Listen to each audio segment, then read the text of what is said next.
Donc, si vous avez des problèmes, n'hésitez pas à ce moment-là à lever la main. Vous avez le chat là où vous dites tous bonjour. Vous avez en bas, à côté de taper votre message, une petite main. Vous pouvez lever la main et en chat privé, mes collègues vont vous aider à reconnecter. Ce que vous pouvez faire également, c'est rafraîchir la page. Alors, nous sommes très, très heureux de vous accueillir. Au niveau des consignes, donc vous avez le chat. Je vois plein de bonjours qui passent. Bonjour à tout le monde. Vous avez compris que le chat était en bas à droite. Je ne suis pas toute seule aujourd'hui. Avec Camille, nous sommes plusieurs à vous aider et à activer les questions-réponses. Donc, vous allez retrouver Camille. Cédric est avec nous aussi, ainsi que Axel pour nous aider à modérer le chat. Et puis, on a un invité en guest star qui est Tanguy Weber, qui est un formateur Explore et qui nous rejoint aujourd'hui pour nous aider à répondre à toutes ces questions-réponses très nombreuses que vous nous avez posées la semaine prochaine et que vous allez pouvoir retrouver très rapidement, justement, et après. Donc, le replay a été envoyé, le premier replay de la semaine, et celui-ci, vous allez le retrouver sur le site Aguerre pour les pros. Vous allez retrouver également les questions-réponses.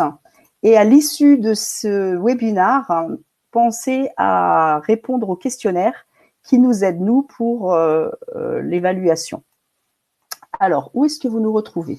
Vous nous retrouvez sur le premier site Facebook 100% dédié aux professionnels de l'électricité, qui est le groupe Facebook Aguerre pour les pros. Si vous n'êtes pas encore connecté, demandez une invitation et on vous donnera l'accès et vous pourrez retrouver tous les replays. Les replays, vous pouvez aussi également les retrouver sur le site web aguerre.com.fr. Vous pouvez retrouver également le webinaire sur notre site pour la formation. Si vous cherchez des informations sur les formations bornes de recharge, vous pouvez aller sur le site Aguerre, vous rajoutez formation et vous tombez sur le site de la formation. Et vous retrouvez également sur le site Aguerre toutes les informations sur les bornes de recharge Viti. Alors, est-ce que tout le monde est bon? Ah ben, je vois Tommy qui nous remercie pour le repli sur YouTube. Sébastien, j'ai pas cet accès, alors n'hésitez pas à faire la demande sur Facebook.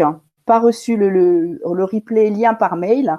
Alors vous pouvez aussi également sur YouTube taper directement Aguerre replay et vous allez tomber sur les replays directement depuis YouTube. Ah, il y a Jean-Christophe qui nous demande la petite chanson de Camille, peut-être à la fin, Jean-Christophe. Mais assez parlé, je propose de démarrer et je passe la parole à Camille. Bonjour Camille. Bonjour Tania, merci. Alors, merci à vous d'être encore présent pour cette deuxième session sur la e-mobilité. Alors, le programme de ce deuxième webinaire. Nous allons déjà parler du temps de charge des véhicules électriques. Nous aurons ensuite un petit temps d'échange avec des questions-réponses avant d'aborder les modes de charge, je vais y arriver, et les types de prises. Alors, bien sûr, on aura aussi un temps de questions-réponses et tout ça devrait durer environ 45 minutes. Alors, j'espère que vous êtes bien installés, que tout est prêt pour vous, que le son fonctionne. Si vous avez le moindre souci, vous pouvez lever la main en bas à droite de votre écran et mon équipe va s'occuper en chat privé d'essayer de régler ce problème avec vous. Allez, c'est parti. Si nous démarrons par le temps de charge. Le temps de charge, c'est une notion qui est importante, mais pour pouvoir comprendre comment charge un véhicule, il faut déjà comprendre le fonctionnement d'un véhicule. Un véhicule électrique, bien sûr. Si nous prenons par exemple une Renault Zoé, là, plus particulièrement, je vais m'intéresser à la Zoé R135, qui est le moteur le plus puissant qu'on peut retrouver aujourd'hui sur une Zoé. Alors, cette Renault Zoé, pour fonctionner, elle a bien sûr, et vous vous en doutez, elle a bien sûr un moteur. Parce que c'est une voiture, ça reste une voiture. Elle a un moteur, la différence c'est qu'il est électrique. Elle a un moteur de 100 kW, soit 136 chevaux, et une batterie. Et c'est ce qui nous intéresse essentiellement, c'est cette batterie, d'une capacité utile de 52 kWh. Il faut savoir que la batterie, elle pèse quand même 326 kg. C'est quand même pas négligeable. On a vraiment un pack batterie qui est assez lourd. Et ce qui est très intéressant, c'est que autant le moteur, la batterie, c'est assez commun à l'ensemble des fabricants, On retrouve toujours un moteur souvent en récupération d'énergie et une batterie de stockage aussi souvent au lithium-ion. Et la différence qu'il va y avoir entre les différents fabricants de véhicules électriques, c'est le fameux chargeur. Et c'est là-dessus que la bataille et notre concentration au niveau de l'étude de l'installation d'une borne de charge se fait beaucoup au niveau du chargeur. Le chargeur, par exemple, qui équipe la Renault Zoé, il est un peu particulier. C'est un chargeur donc, qui est capable de faire du courant continu et du courant alternatif en monophasé et en triphasé. C'est aujourd'hui le chargeur le plus évolué qu'on peut retrouver sur un véhicule électrique. Ce chargeur, vous voyez, il est capable d'aller jusqu'à 22 kW en triphasé, soit 32 ampères triphasé. Donc c'est quand même assez énorme. Et on verra par après qu'en fonction des modèles de voitures, on peut avoir des chargeurs qui sont un peu plus limités. Il faut vraiment faire attention à cette donnée-là, puisque c'est ce qui déterminera la charge correcte du véhicule. Je pense que vous l'avez compris, hein, si vous avez une voiture qui a un chargeur qui peut aller jusqu'à 7 kW, ben, il ne pourra jamais charger à 22 kW. Hein. Vous avez beau mettre une borne 22 kg, si le chargeur est limité à 7 kg, ce sera limité à 7 kg. Donc c'est important, quand on va faire une étude sur le temps de charge d'un véhicule pour un client, de bien se renseigner sur le type de véhicule qu'il va acheter et surtout du chargeur embarqué et des différentes options aussi possibles. Si on s'intéresse à la batterie, parce que la batterie, c'est un élément qui est important. La batterie lithium-ion, aujourd'hui, c'est la batterie star dans le véhicule électrique. L'avantage, c'est qu'elle a un faible taux de décharge dans le temps et elle n'a pas d'effet mémoire. Cette batterie, elle offre aussi une densité d'énergie qui est importante, puisqu'on peut aller, en moyenne, on est sur 150 Wh au kilogramme, en moyenne sur les dernières générations.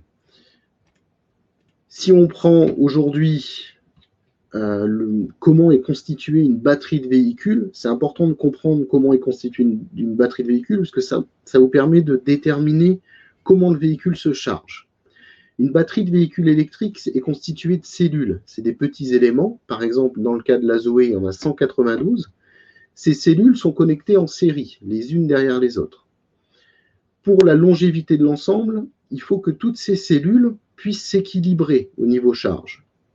C'est faire en sorte qu'elles aient tous le même niveau de charge. La méthode qui est utilisée constamment, c'est de la charger au maximum. C'est-à-dire qu'à partir du moment où toutes les cellules sont chargées au maximum, elles sont équilibrées puisqu'elles sont chargées au maximum.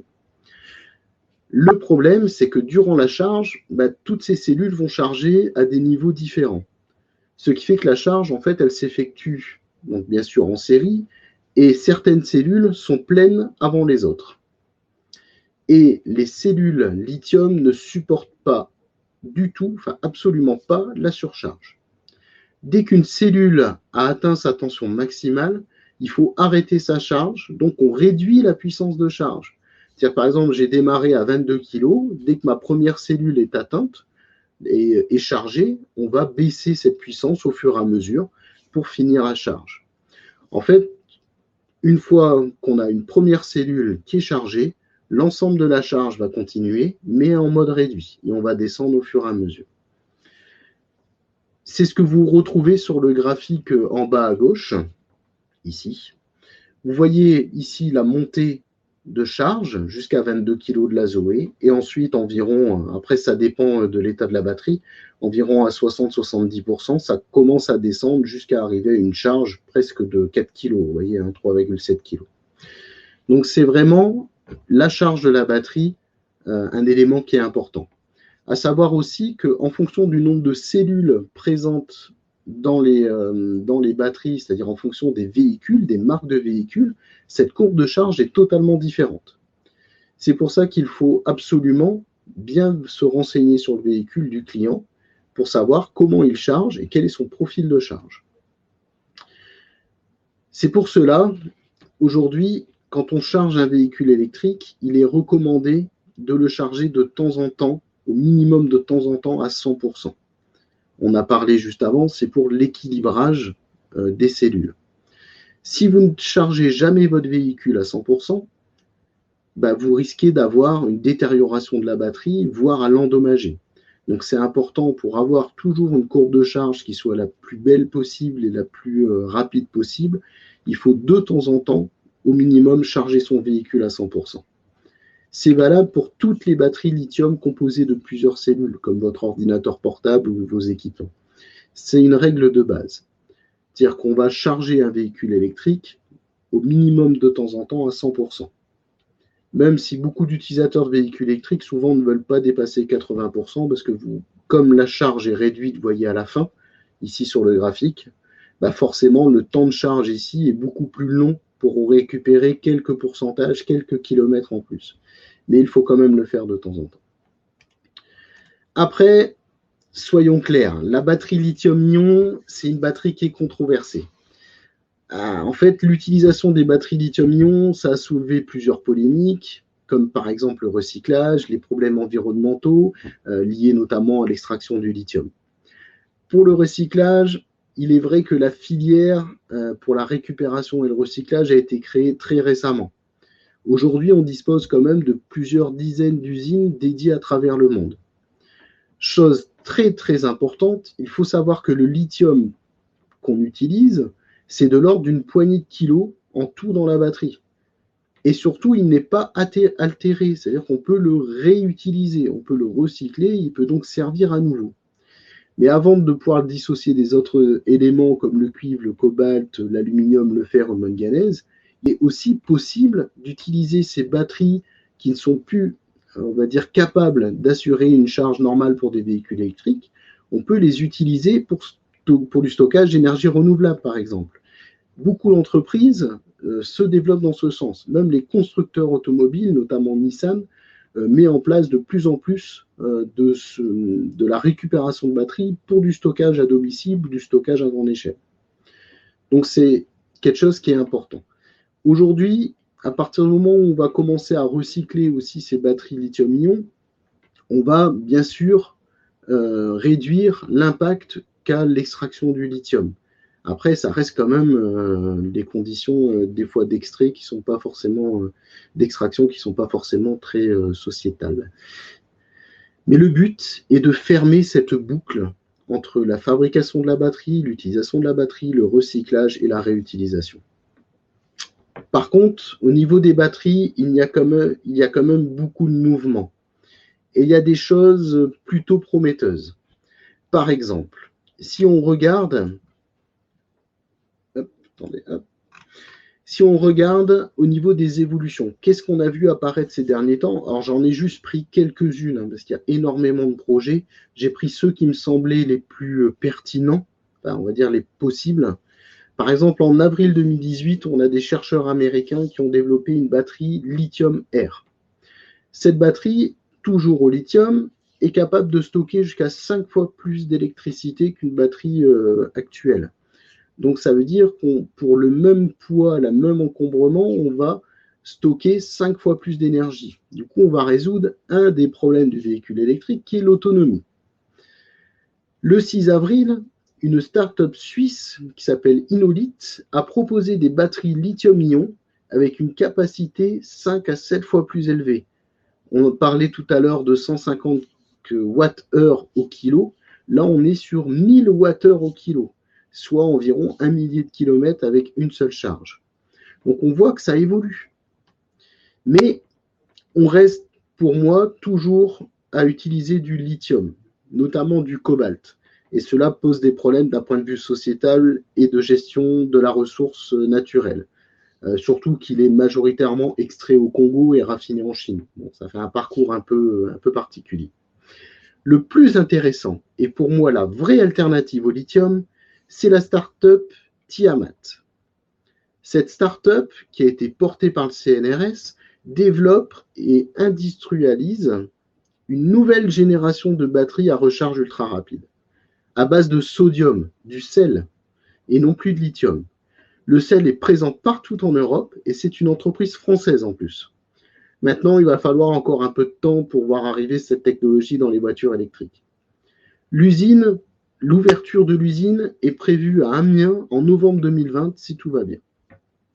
En résumé, la clé de l'immobilité, et je pense que vous l'avez compris, c'est la batterie. Et l'évolution actuelle des batteries est très prometteuse pour avoir des autonomies beaucoup plus grandes et aussi un impact environnemental plus faible. Maintenant que vous êtes incollable sur les batteries, nous allons parler du temps de charge, du calcul du temps de charge. Alors, normalement, en principe plutôt, pour calculer un temps de charge, on va utiliser cette formule. Cette formule, elle est assez simple. Le temps de charge du véhicule électrique en heure, c'est l'énergie de la batterie en kilowattheure divisé par la puissance de la charge en kilowatts. Mais comme je vous ai expliqué auparavant, les cellules ne chargent pas à la même vitesse. Donc la courbe de charge n'est pas linéaire. Donc cette formule va nous permettre d'amener une idée du temps de charge, on va dire surtout presque jusqu'à 80%. Après, au-delà des 80% de charge de la batterie, on est plus dans l'approximatif. Mais ça nous donne déjà une bonne piste pour savoir à peu près en combien de temps va charger le véhicule. Prenons par exemple une Peugeot E208 avec une batterie de 50 kWh sur une prise VITI, c'est une prise renforcée. Elle va être capable de charger à 14 ampères, soit 3,2 kg. Elle est capable de charger à 3,2 kW parce que le contrôleur présent sur le câble, que vous voyez ici, est capable de charger à 3,2 kW. Ce n'est pas le cas pour tous les véhicules. Certains véhicules vont avoir ici une limite à 1,8 kW. D'où l'importance de bien se renseigner. L'avantage de ce chargeur embarqué, c'est qu'il accepte du coup 3,2 kW, c'est-à-dire jusqu'à 14 ampères sur une prise renforcée. Du coup, elle va charger, selon la formule, environ en 15 heures. Mais en réalité, en fonction de la courbe de charge, des conditions météorologiques, de tout ce qui peut perturber la charge du véhicule, la température, etc., elle mettra plus de temps à charger, environ 17 heures pour une charge complète. Donc la formule nous donne une idée du temps de charge, mais pas la réalité. Personnellement, j'utilise des simulateurs de temps de charge. On en trouve sur Internet, déjà sur les sites des constructeurs automobiles. Mais là, je vais vous montrer un exemple avec un simulateur que je trouve très bien fait, qui est présent sur le site automobilepropre.com. Vous retrouvez sur ce site Internet la possibilité de choisir votre véhicule, de choisir le modèle de véhicule, et ensuite de déterminer en fonction de la puissance de charge le temps calculé le temps de recharge calculé. C'est un temps de recharge qui n'utilise pas la formule qu'on a vue précédemment. Il y a une marge aussi, il prend en compte d'une courbe, on va dire une courbe supposée du véhicule. Si on veut vraiment des données ultra précises, avoir le temps exact, même si ce ne sera jamais un temps exact, il vaut mieux se rapprocher des sites de constructeurs.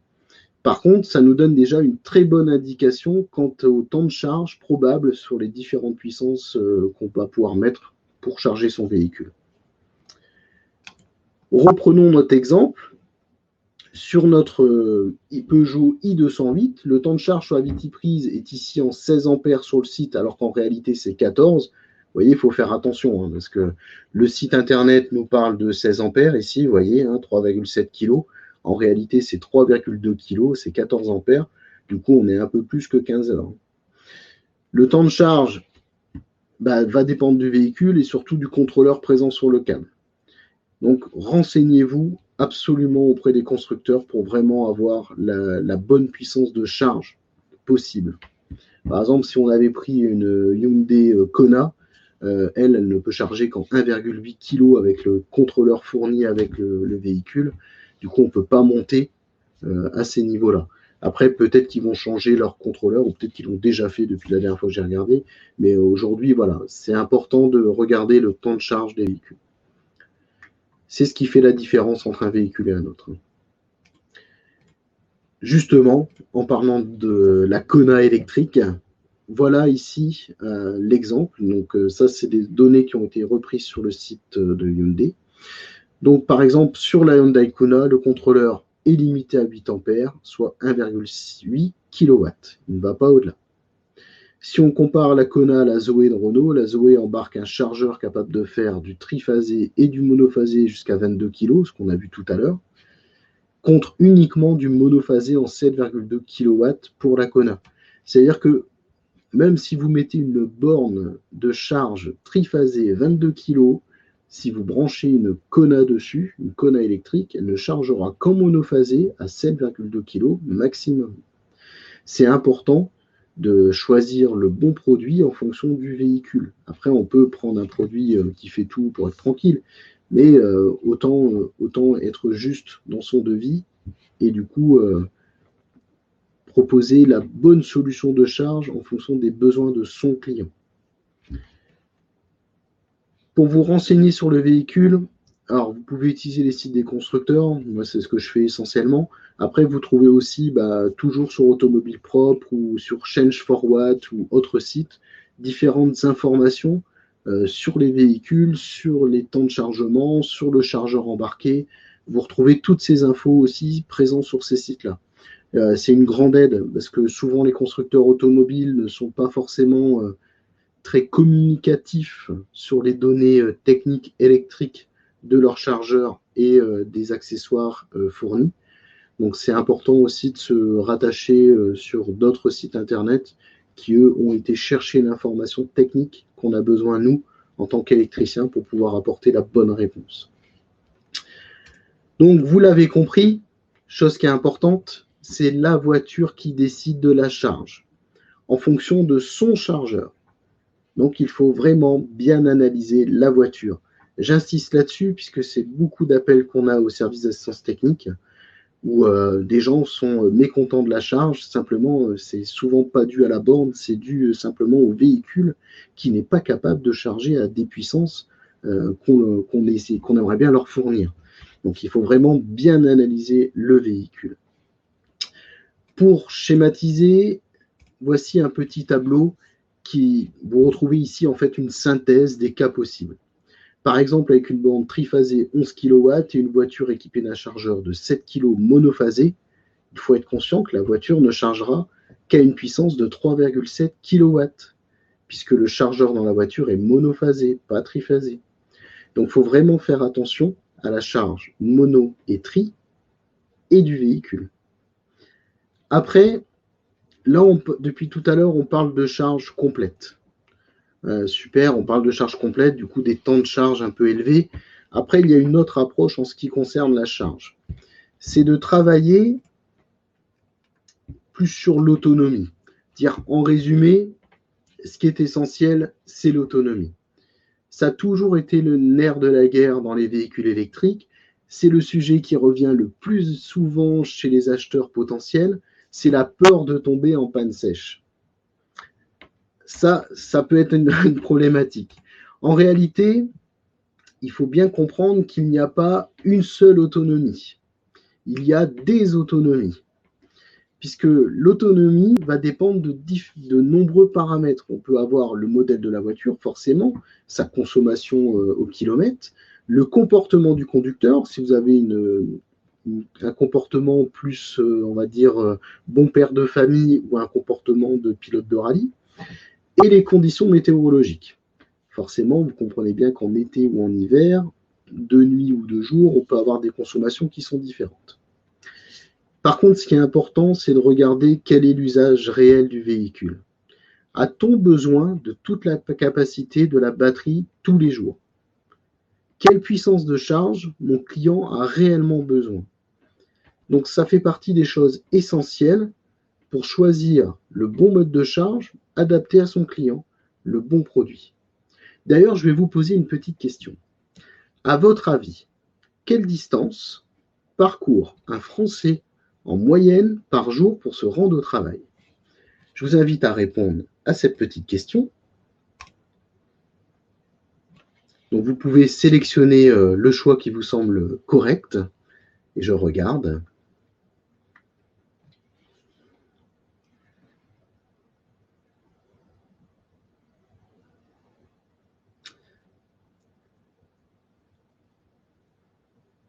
Il y a une nette préférence quand même, hein. Enfin, un choix qui est choisi en priorité.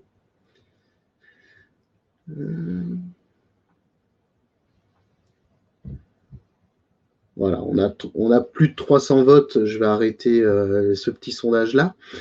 Donc, nous avons aujourd'hui, enfin, d'après vos choix, donc les Français parcourent entre 15 et 29 km pour aller travailler, pour se rendre au travail. Donc, nous allons vérifier ça. Donc, en réalité, donc, si on regarde une enquête qui a été réalisée sur les trajets des Français, donc les Français, pour se rendre au travail, font, on va dire, à 31% entre 5 et 14 km pour se rendre sur leur lieu de travail. Entre 15 et 29 km, on voit, hein, les 3 premiers segments sont assez prononcés. Après, on va baisser, c'est-à-dire qu'entre 30 et 49 km, on n'a que 11% de la population. Bien sûr, ça dépend des zones géographiques, ça dépend de la situation aussi de la région. Là, cette étude, elle a été faite sur plus de 2000 personnes et elle a été faite en milieu, on va dire, ville moyenne. Alors, Paris n'est pas dans cette étude, notamment. C'est vraiment ville moyenne. Donc, on retrouve ici une tendance. Ça montre bien que pour l'usage du véhicule électrique, surtout en seconde voiture, c'est un choix qui est judicieux. On n'a pas besoin d'aller dans des autonomies de 400 km.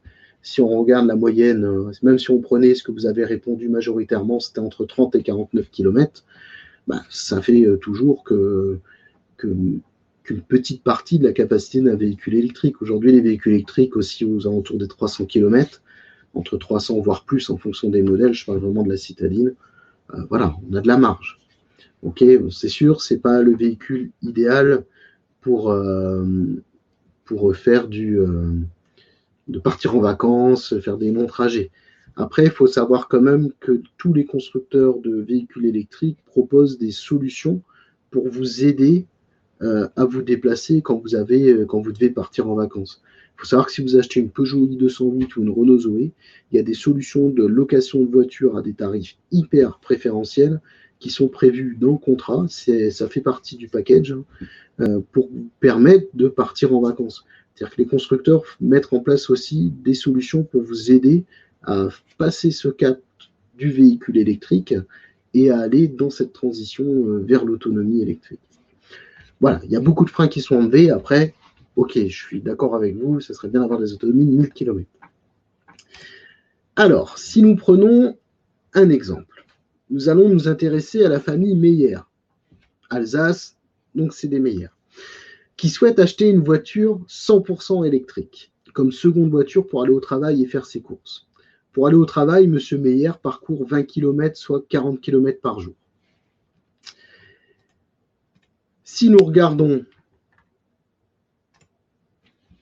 la quantité d'énergie qui sera nécessaire à M. Meyer pour aller faire son aller-retour du travail, donc il va parcourir 40 km, sachant qu'une voiture électrique consomme en moyenne 15 kWh pour 100 km, eh bien, il va consommer, alors je suis sûr que vous êtes super doué en calcul, il va consommer environ 6 kWh. 6 kWh, c'est ridicule. Il a besoin uniquement de 6 kWh d'énergie. Ok, c'est variable en fonction de la météo, style de conduite, mais on voit quand même que pour des trajets, on va dire, communs, petite distance, on va dire, usage courant du véhicule, le véhicule électrique convient parfaitement. On a vraiment quelque chose qui est intéressant en privilégiant la charge à domicile, c'est-à-dire le bon prix du kilowattheure et pas des charges comme sur autoroute où on voit des fois des prix qui s'envolent, des prix stratosphériques. Donc là, on est vraiment aujourd'hui sur un moyen d'usage qui est quand même intéressant. Après, on entend aussi parler souvent des batteries des véhicules électriques. Il faut savoir que les batteries aujourd'hui sont garanties entre 5 et 7 ans, 160 000 km par exemple pour la Peugeot i208. Donc on a quand même des batteries qui ne sont pas changées tous les 4 ans, quoi, hein. On a quand même des choses qui sont plutôt pas mal. Donc si on ramène notre petit calcul sur toujours notre prise Viti, notre petite Viti prise, on voit qu'en moins de 2 heures, sur une charge à 14 ampères, sur une simple prise Viti, une prise renforcée quand même, donc ça suffit. 2 heures, on peut charger. Si le véhicule reste stationné toute la nuit, il a largement le temps de se charger. On voit par cet exemple l'importance de la découverte des besoins de son client pour lui apporter la bonne solution en fonction de son utilisation. En bref, l'utilisation de la borne de recharge, sera nécessaire si on a besoin de beaucoup d'énergie par jour. Par exemple, on va faire des trajets, je ne sais pas moi, de 100 km ou 150 km.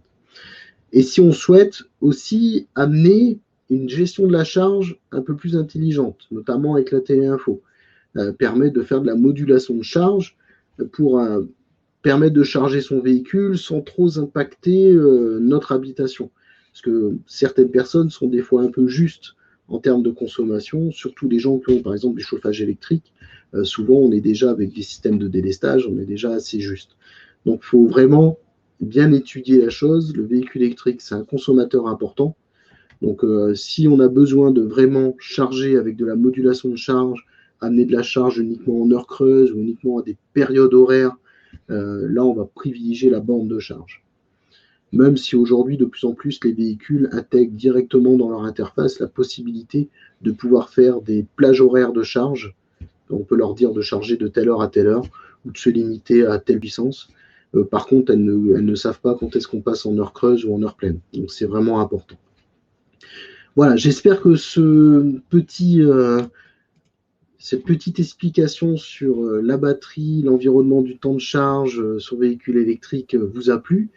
Avant de continuer, j'aimerais savoir, est-ce que vous avez des questions? Je vous invite pour cela à utiliser le chat. J'attends vos questions. Comme la dernière fois, on ne pourra pas forcément répondre à tout, mais on a dépêché une équipe pour travailler justement pour répondre aux questions du chat de mardi et aussi pour répondre à celles qu'on ne pourrait pas traiter ici.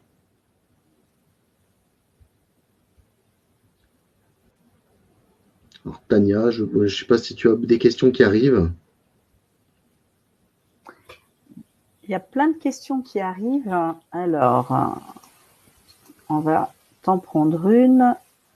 Alors, on a Bastien qui nous écrit « Bonjour, moi et mes clients avons plus d'attentes sur la programmabilité de la charge que sur la rapidité.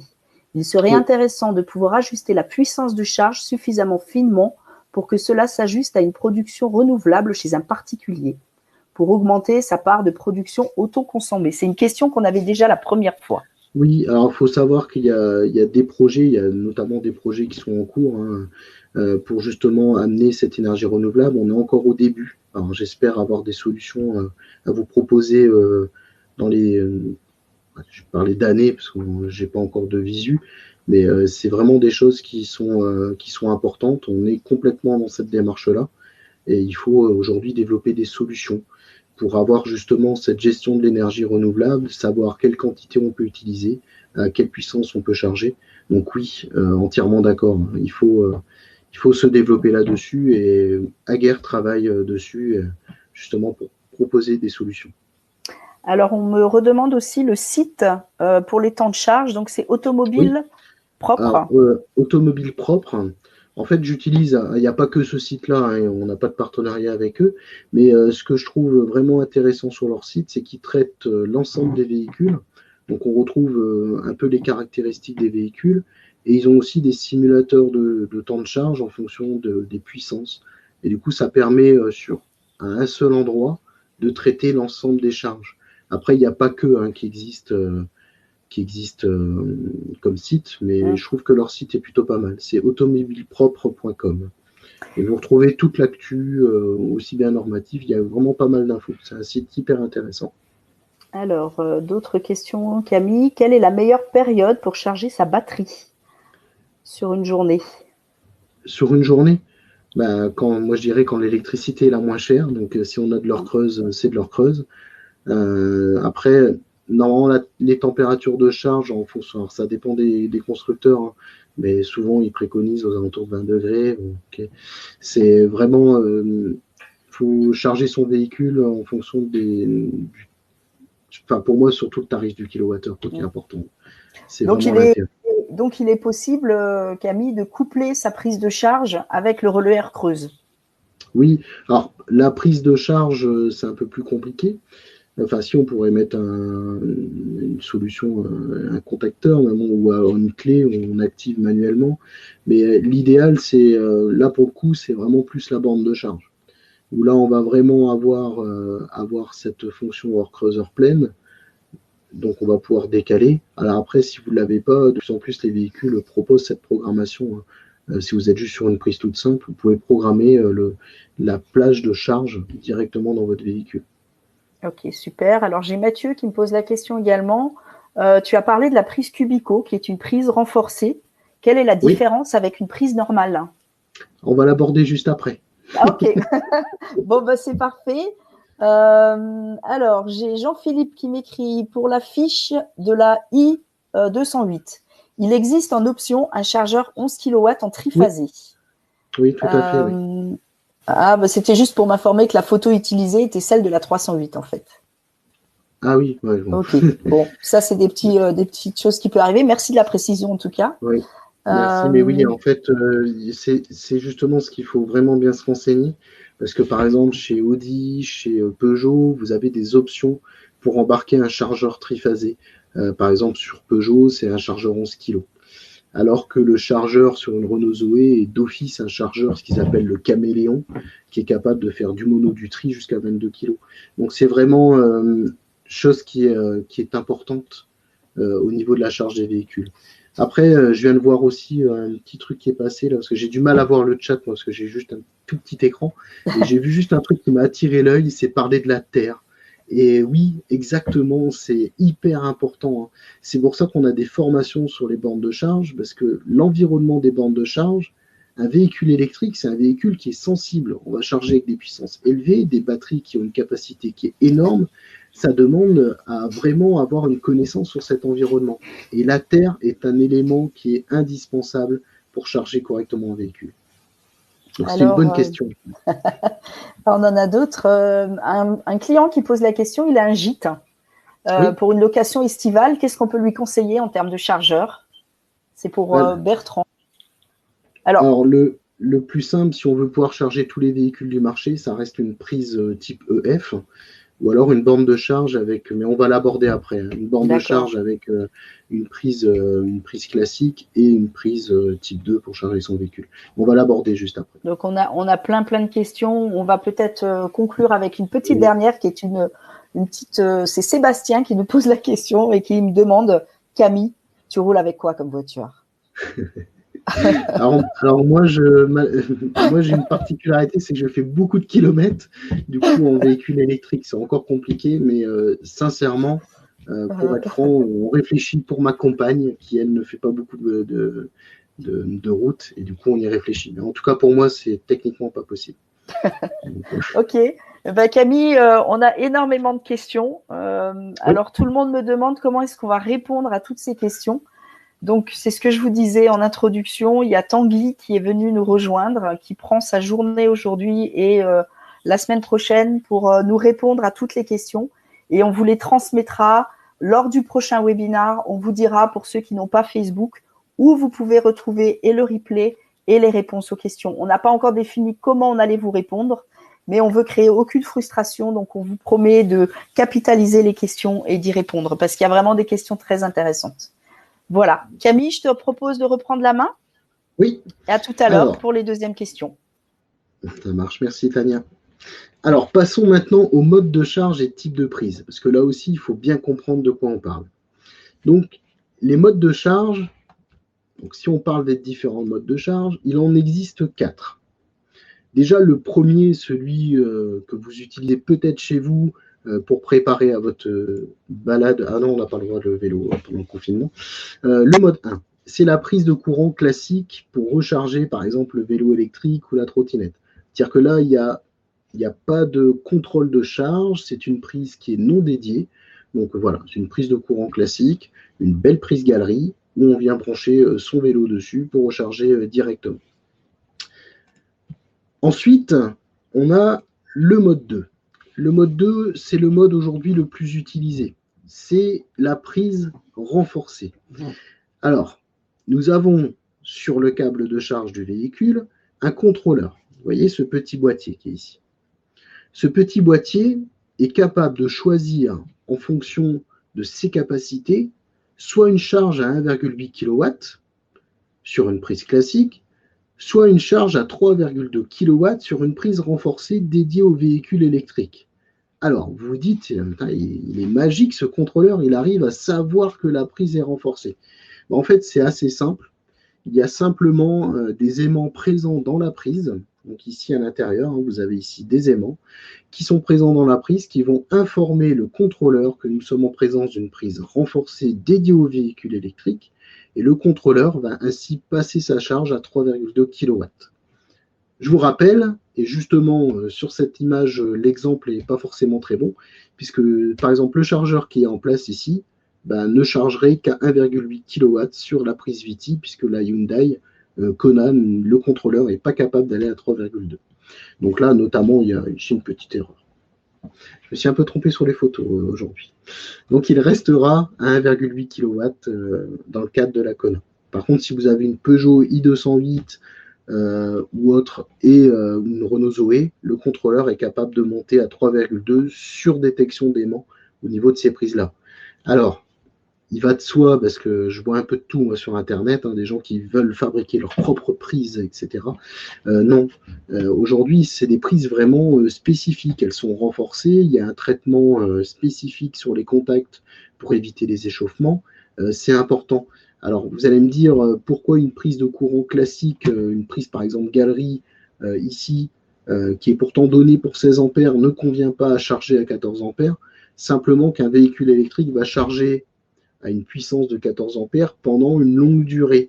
Et aujourd'hui, en termes de fabrication de prise de courant, on nous demande de tenir un certain temps, mais surtout pas 10 heures. Le but, c'est qu'on puisse tenir une certaine charge, mais pas une charge aussi continue dans la norme de fabrication d'une prise de courant. C'est pour ça qu'on a des prises dédiées, renforcées aux véhicules électriques, comme la VT prise ici en bas. Donc c'est important de ne pas vouloir bricoler sa prise, parce que je vois un peu tout sur Internet. Voilà, c'est important de ne pas vouloir bricoler direct.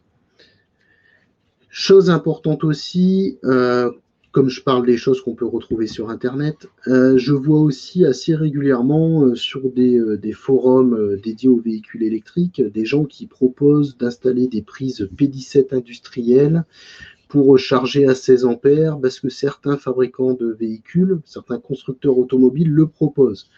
Oui, notamment Tesla propose un câble avec une prise P17 industrielle et un contrôleur pour charger à 16 ampères sa Tesla. Je vous fais juste un petit rappel normatif. La prise P17 industrielle, il faudrait qu'elle soit munie d'éclipse, puisque c'est obligatoire dans l'habitat. Donc voilà, aujourd'hui, pour être clair, la prise P17 industrielle, parce que je sens qu'il y a des choses qui arrivent, qui peuvent vous poser des doutes. La prise P17 industrielle, normalement, n'a rien à faire dans l'habitat, elle est industrielle.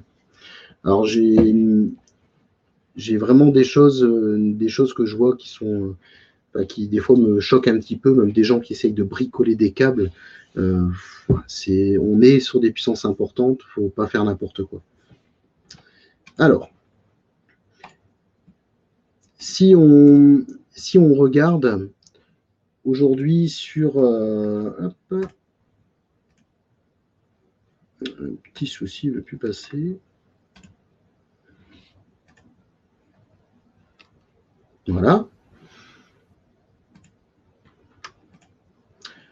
Donc on était sur le mode 2.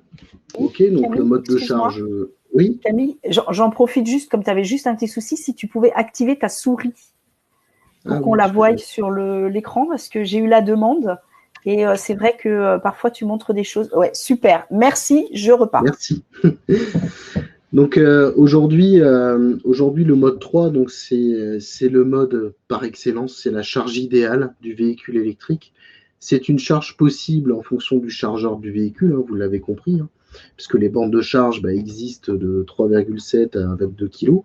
Donc il faut qu'il y ait une bonne cohérence entre les deux, avec la possibilité justement sur ces bornes de charge de lancer des charges avec de la modulation et aussi des charges différées. Donc c'est différé avec les heures creuses. Par contre, il faut faire attention, il faut qu'il y ait la bonne combinaison. Il faut que la combinaison borne plus câble plus chargeur embarqué soit pareil. Si vous avez une borne en 22 kg triphasée avec une Zoé capable de recevoir du 22 kW triphasé et que votre câble entre les deux est limité à 16, bah, vous chargerez qu'à 16 ampères. Vous n'irez pas à vos 32 ampères. Donc c'est important d'avoir la bonne combinaison. On a aussi pas mal d'appels là-dessus au niveau des gens qui ne comprennent pas que leur véhicule ne charge pas. Bah, c'est simplement que leur câble n'a pas forcément la bonne intensité possible. Et aussi, des fois, on se retrouve avec des gens qui veulent charger des véhicules embarqués avec un chargeur triphasé, une borne triphasée et un câble entre deux qui est monophasé. Donc il faut vraiment bien faire attention quand on choisit son câble entre les véhicules qui soit compatible avec la charge qu'on veut faire. C'est la bonne combinaison. Ok. Alors, au niveau du mode 3, donc voilà ce qu'on peut en dire. Au niveau du mode 4, je viens juste de voir un truc passer là. Oui, le chargeur de la Kona est réglable. Bonne nouvelle, tant mieux. Ils ont dû changer leur chargeur. Donc, visiblement, le chargeur de la Kona est capable de monter à 12. Alors, le mode 4, c'est le mode de charge courant continu. Donc là, on est vraiment sur de la charge qui peut aller des stations. Aujourd'hui, il en existe en 50, en 100 kW. Il y a même des tests en cours avec des stations à 350 kW. C'est essentiellement pour la voirie, surtout pour les stations d'autoroute. Donc là, nous, par exemple, chez Agar, nous n'avons pas de solution pour le mode 4. Nous ne faisons pas de charge en courant continu. Mais ça existe. C'est le mode, on va dire, adapté à la charge rapide, plus trajet de vacances, quoi. Pour synthétiser, voici une petite représentation graphique, parce que vous savez que j'aime bien faire des petites représentations. Vous retrouvez ici des temps de charge approximatifs, des puissances et de l'appellation. L'appellation, elle est importante puisque on a aujourd'hui beaucoup d'incompréhension, des gens qui veulent de la charge rapide à leur domicile, mais en fait, ils pensent à la charge triphasée, alors que la charge rapide, dans l'appellation, c'est de la charge courant continu. Vous voyez ici en haut. Dès qu'on va parler de charge rapide, c'est de la charge en courant continu, donc il peut aller à 125, 250, voire plus aujourd'hui. Charge accélérée, on sera sur du triphasé 32. Charge semi-accélérée, on sera sur du triphasé 16 ampères. Charge semi-accélérée, on va retrouver aussi le monophasé 32 ampères. Charge normale, on va retrouver le monophasé 16 ampères. Et charge lente, on va retrouver les 1,8 kW, donc la prise de courant classique. À savoir que cette charge à 1,8 kW ici, on est bien sur des prises de courant non dédiées. Quand on utilise une Vitiprise, on charge à 14 ampères. Bon, elle est toujours considérée en charge lente, mais on se rapproche quand même beaucoup plus de la charge normale que de la charge lente. À savoir aussi, ce qui est important aussi sur les charges rapides, donc on en trouve, comme je vous l'ai dit, uniquement sur l'autoroute. C'est souvent toute la polémique justement autour des véhicules électriques et du tarif de la recharge. C'est important de comprendre qu'on est sur des stations qui coûtent assez cher, avec une installation qui est lourde. Et aujourd'hui, c'est fait pour être occasionnel. Voilà, vous n'avez pas de choix, vous devez partir, vous voulez faire un grand trajet avec votre véhicule électrique, vous devez vous recharger, oui, ça vous coûtera cher. Mais, sauf certains abonnements, mais c'est des choses qui sont importantes aussi à prendre en compte. C'est la charge idéale d'un véhicule électrique, c'est chez soi. Et voilà, pour être clair, c'est vraiment chez soi. Donc j'espère que pour les modes, c'est un peu plus clair pour vous. Maintenant que les modes de charge, on les a décryptés, on va parler un petit peu des prises. Parce qu'il y a souvent aussi des questions sur les prises. Quelles prises on utilise dans le côté véhicule, quelles prises on utilise côté borne. Il y a différentes prises qui existent. Alors déjà, on va parler, parce que tout ça, c'est normé. Enfin, il y a une hiérarchie qui existe, les prises sont bien identifiées. On a déjà la première, c'est la prise type 1. La prise type 1, elle est un petit peu en train de disparaître. C'est la prise pour les charges monophasées uniquement entre 3 et 7 kW. Donc, c'est les prises qu'on retrouvait notamment sur les premières générations de Nissan Leaf, qu'on retrouvait sur les Ignev, sur les C0, les Kangoo Z2, les Autolib, etc. Donc, c'était vraiment on va dire, le début des chargeurs véhicules. On avait une prise qui était simple, qui était monophasée, qui permettait de charger son véhicule. Le problème, c'est qu'elle était trop restrictive, parce qu'elle nous limitait au monophasé. Aujourd'hui, les fabricants vont favoriser justement la prise type 2, qu'on va voir maintenant, puisque la prise type 2 va nous permettre de faire de la charge en monophasé. Aujourd'hui, la prise type 2, c'est le standard. Elle va être capable de faire de la charge en monophasé et en triphasé de 3 à 22 kW en France. Ça peut même monter à 43 kW dans certains pays européens. Ça équipe quasiment aujourd'hui toutes les voitures récentes. On retrouve cette prise sur la nouvelle Corsa i. Alors, je ne sais plus si on dit e-Corsa ou Corsa i. La E208, la Zoé, etc. C'est vraiment la prise que vous retrouvez partout. Et surtout, ce qui est important, c'est que c'est la prise qui est normalisée en prise type 2S comme sécurité, qu'on va avoir avec un équipement avec des obturateurs ici, côté borne. Donc c'est cette prise que vous allez retrouver pour de la charge en courant triphasé que sur une borne de charge. Donc c'est une prise qui va être équipée d'obturateurs. Chose que je vous rappelle par rapport à la P17 de tout à l'heure, qui est obligatoire. Vous retrouvez sur cette prise, ici, vous avez 2 plots de communication en haut, et vous retrouvez vos 3 phases, votre neutre et votre terre. Puisqu'on l'a dit tout à l'heure, la terre est super importante. Donc voilà. C'est vraiment aujourd'hui le standard. C'est la prise type 2, type 2S côté borne et type 2 côté véhicule pour pouvoir charger les véhicules. Après, on a quand même un souci, c'est que si on veut charger en courant continu, il faut encore une autre prise sur le véhicule.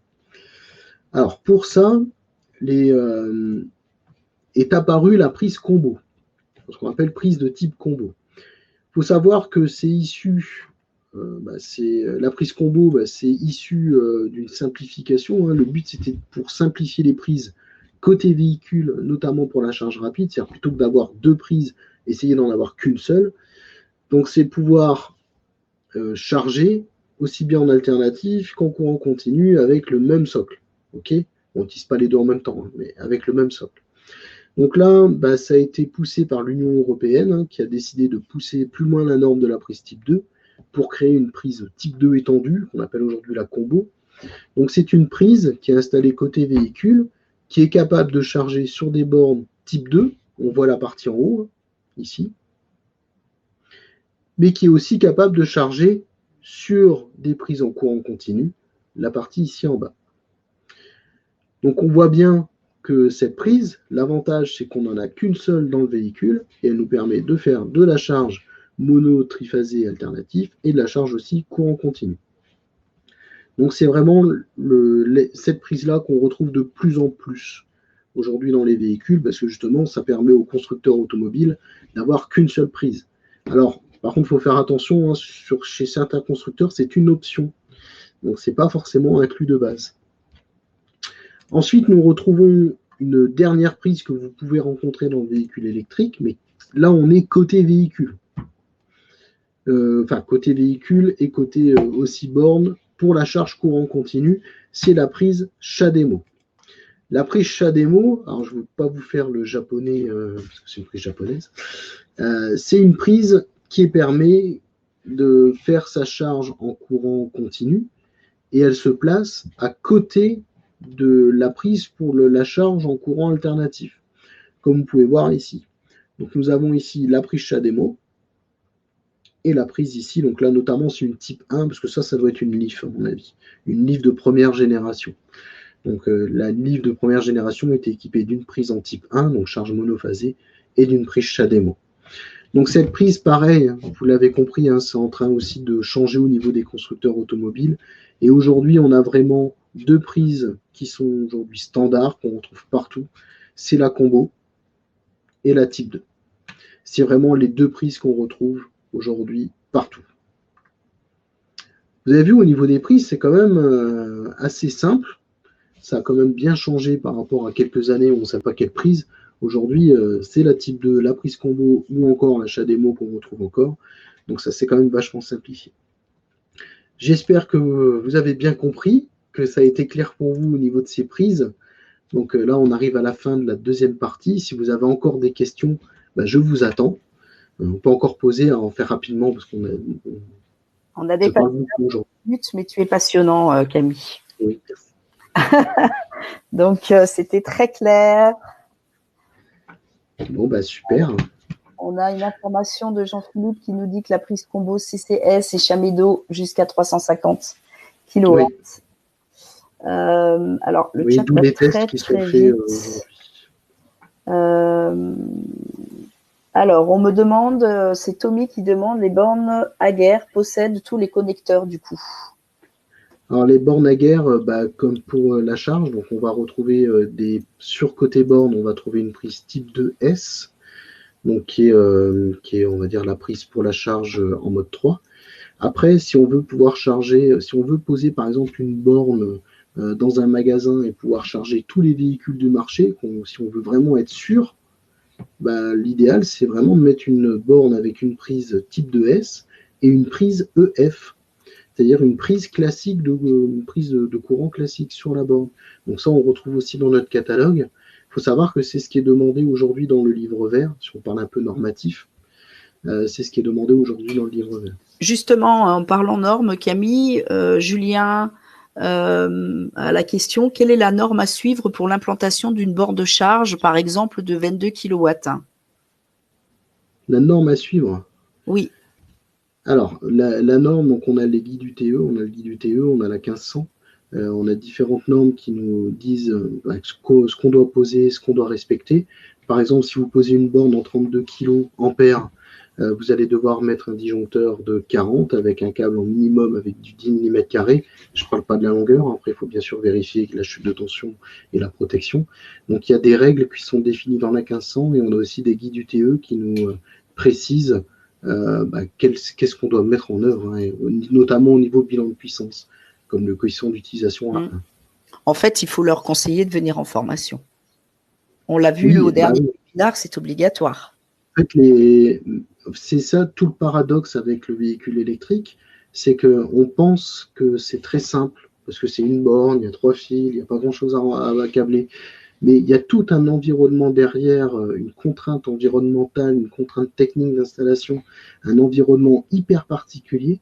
Oui, la formation est essentielle. C'est pour ça que la formation de base, elle dure déjà une journée. Et la formation de niveau 2, elle dure 2 jours, soit 3 jours de formation au total. C'est quand même pas rien. Ça montre bien qu'il y a une compétence à acquérir. Tu en parlais par rapport à la Terre et tout, effectivement. Oui. Quelques petites dernières questions. J'ai Dominique qui pose la question, quand tu achètes une voiture, quelle prise est fournie par défaut? C'est justement le problème. Alors, en général, aujourd'hui, c'est assez simple, c'est du type 2 pour la partie alternative. Par contre, au niveau de la charge courant continu, certains constructeurs font de la type 2 charge alternative et la prise CHAdeMO, et d'autres mettent simplement une prise combo. Donc ça dépend vraiment du véhicule. Après, l'avantage, c'est que le dénominateur commun aujourd'hui est quand même la prise type 2, donc pour la charge alternative. Après, le véhicule est fourni, on commande en général, parce que c'est des options, le câble avec son véhicule. Donc, du coup, on achète le câble qui correspond à son véhicule. Ouais, c'était justement Ouais, ça tombe bien, c'était la question de Xavier. Je te coupe juste, il me parlait, posait la question, qu'en est-il des câbles qu'on peut trouver sur Internet? Il faut vérifier qu'ils correspondent. Alors, les câbles sont toujours... un câble, c'est un câble, hein, même si c'est un peu particulier, un câble de charge, mais il faut bien vérifier l'intensité du câble, les prises, est-ce que ça correspond bien à notre véhicule, et est-ce que c'est du mono ou du tri. Et ça, on a énormément d'appels là-dessus, hein, sur des gens qui n'ont pas choisi le bon câble. S'ils ne comprenaient pas pourquoi il y avait un câble à 200 € et un câble à 400. C'est simplement qu'il y en a un qui est capable de faire du triphasé à 32 et l'autre, il fait que du mono à 16. Donc, c'est important de bien choisir son câble aussi, en fonction de sa borne de charge. Et allez, une dernière, parce que Teddy, il avait déjà posé la première fois, je crois. Qu'en est-il des véhicules utilitaires? Est-ce que ça va se développer de plus en plus dans un futur proche? Moi, j'en suis persuadé aujourd'hui. Après, le problème du véhicule utilitaire est clairement l'autonomie aujourd'hui. L'autonomie, la vitesse de charge. On l'a vu tout à l'heure, on a parlé des batteries. Pour moi, ça va se débloquer quand on aura des batteries qui seront avec des capacités, c'est-à-dire pour un volume donné, une capacité beaucoup plus importante et aussi une charge possible plus rapide. C'est là où, pour moi, on trouvera vraiment un intérêt. Après, Je rajouterai juste un point essentiel pour ceux qui veulent vraiment en faire leur métier, c'est-à-dire installer de la borne de charge, vraiment en faire leur métier. Si vous allez jusqu'au niveau 2, c'est-à-dire que vous voulez devenir un expert en borne de charge, il faut être conscient qu'il faudra aussi bien vérifier son installation, ne pas hésiter à faire des notes de calcul. Il y a vraiment des choses qui sont importantes. Ouais. C'est pour ça que, par exemple, chez Aguerre, on a mis en place aguerre4.net qui permet de faire Super. les notes de calcul parce que ça fait partie aujourd'hui des outils qu'on va devoir de plus en plus utiliser pour justifier le choix de nos protections et l'installation de l'enveloppe électrique, mais aussi de la borne de charge. Bon, Camille, on a énormément de questions qui arrivent encore, Oui. très pertinentes, mais je pense qu'on va arrêter. On vous retrouverez les questions, on trouvera la solution pour vous envoyer toutes les réponses aux questions. Alors, on a énormément de merci aussi. Et on Merci à vous. On nous demandait quel était le prochain webinaire. Ben voilà, c'est mercredi prochain à 10h. Vous retrouverez Camille sur l'impact ERP, ERT, sur le schéma électrique pour le tertiaire de proximité. On change de domaine, mais on reste à Camille. Merci beaucoup. Merci à vous et n'oubliez pas, quittez pas la page tout de suite, vous avez un petit questionnaire pour recueillir votre ressenti. Je vous remercie et à bientôt, c'est-à-dire à mercredi prochain, prenez soin de vous. Au revoir.